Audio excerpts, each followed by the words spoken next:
Eloisa, and for my refutation speech, I am refuting Julia's claim that polygraph tests fail to accurately test lies. Her secondary claims were that a polygraph test measures nervous excitement, not lies, that countermeasures can be taken to beat the polygraph test, and that several factors influence test validity, cause insufficient results. By using the word accurately, she kind of defined herself out of the argument because accurately means with little to no error, and polygraph tests do have that. So I'm kind of just arguing a fact, but I did find a problematic approach with that in her first claim by saying that a polygraph test measures nervous excitement, not lies, because she assumes that a polygraph test she assumes that the polygraph test is meant to just detect lies, like concrete lies. But she states in her first point that a study from American Civil Liberties Union, that they say that there is no machine that can detect lies without any degree of accuracy.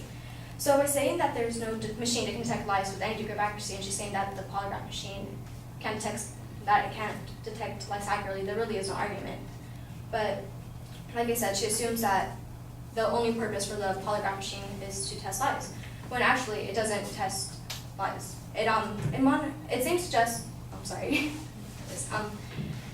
a polygraph literally means many charts, and by that it means that it simultaneously monitors bodily states such as blood rates, heart rate, blood pressure, pulse rate, breathing patterns, and increase in perspiration. And those are all signs that indicate dishonesty, and that's what the polygraph test does. It measures bodily states that give the examiner indications that this person's being dishonest. It's not saying concretely that this person's lying. It's just saying, oh, because of this, there's reason to doubt this person. Okay, so that's what it does. It's not saying that it doesn't detect lies, it's just detecting things that indicate lying. And she also states that the individuals have different psychological reactions to different situations, to say that the validity of the polygraph test isn't really solid. But she fails to mention that before taking a polygraph exam, that the examiner actually calibrates the test to the individual person. So it's not like there's one setting for everybody. If you're going to go in and take the test, you're not going to be set up to somebody else's standards, to their rates of what the polygraph test is checking. The examiner will go through a series of questions with the individual. Like, he will ask him some questions to tell him to lie about it, to see how his rates are fluctuated when they lie and when they tell the truth. So each individual has their own settings, so it's not like you're going to be set up to everybody else's standards. And also, she says that the polygraph's research has not separated placebo-like effects, indicating that if somebody confesses, or because they're scared of what the polygraph test will reveal, that they tell the truth. But in the end, the truth is the truth. If it's setting out to find lies, and somebody lied about something and they confess to it, the means are achieved. Her second claim is that countermeasures can be taken to beat the polygraph test, and I'm countering this by saying that even if someone passes the polygraph test, if there's further suspicion, like if the examiner feels that even though they passed the test, if they still feel that they lied or that there's deception, they can further investigate. Polygraph tests are usually administered by trained psychologists, so they know how to, they're trained to detect deception. And so besides humans are better at noticing things that machines can't, because we can physically see it. The machines can only see what's there concretely, but the examiners can see tells, if they move if they shift their eyes, if they have little tells like that. So they can provide other means to investigate people when they don't feel that their test is accurate. She provides the Soviet Union agent Aldrich Ames, who passed the two tests before he was discovered. Even though he passed the test, the examiner was still able to tell that something was off with his test. This guy, even though he can manage to lie pretty well, there's something wrong with what he's saying, what he's doing, so they provided further evidence against him, and he was discovered to be a double agent. So this truth was still discovered, and again, I emphasize that the tests don't show concrete evidence that somebody lied. It's just indication that they're being dishonest. So it's ultimately the examiner who gives the ultimate say whether they believe that somebody is lying or not. And her third point was that several factors influence test validity, causing insufficient results. And she gives examples about how the examiner can make somebody nervous, or how the whole situation can make somebody anxious, and so their results are they're like messed up. But she doesn't provide that there's other means to give the test. Like, it isn't just like asking questions and just like, oh, give me an answer, it has to be true. They can do, there are tests such as the guilty knowledge test, which is pretty much this brings in an examiner who knows nothing about the situation, and he gives the subject a multiple choice questions where he'll ask questions like, oh, like if somebody killed somebody and they have the murder weapon, he'll be like, it's ABC choice. So he'll be like, oh, was the murder weapon a knife? Was the murder weapon a gun? And if the signs, like the vital signs go, if there's a significant change in the vital signs when the right weapon choice comes out with the subject, then there's an indication that this person knows what happened at the crime scene. So there's reasonable reason to suspect that there's guilt there.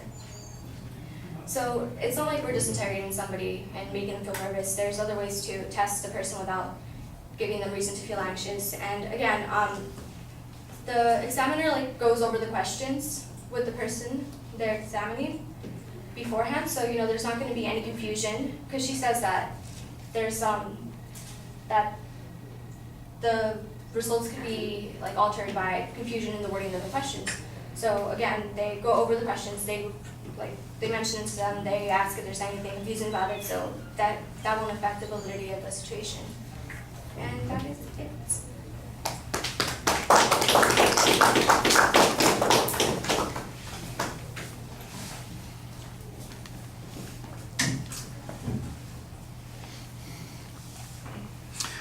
All right, well, the main claim is labeled clearly. I was very confused about everything that you said on the first point, because it sounded to me like you were just summarizing what the advocate said about polygraphs in the first place, and I wasn't sure what the inference was that you were trying to draw on this.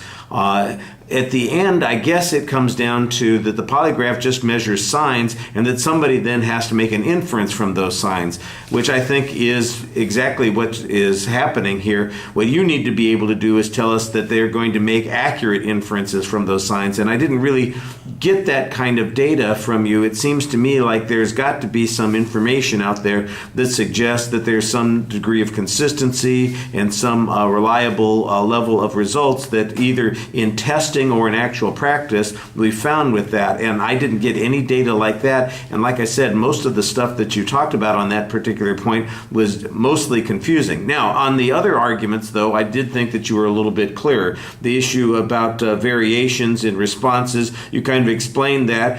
There's a premise here that says that they do some pre-testing, that they calibrate it for individual folks.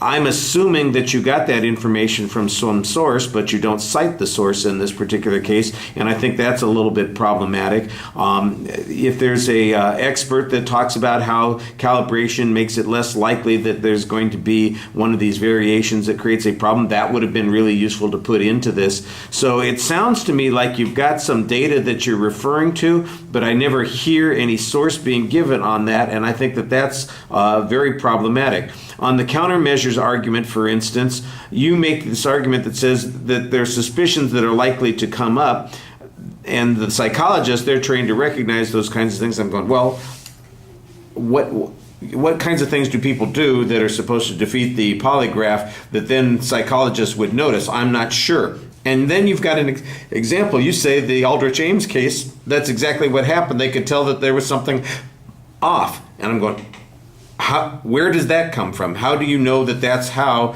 Aldrich Ames was identified, and that they followed through on this, that there was something in the polygraph that gave him away, even though he wasn't identified as lying, that that there was some warning bell going off?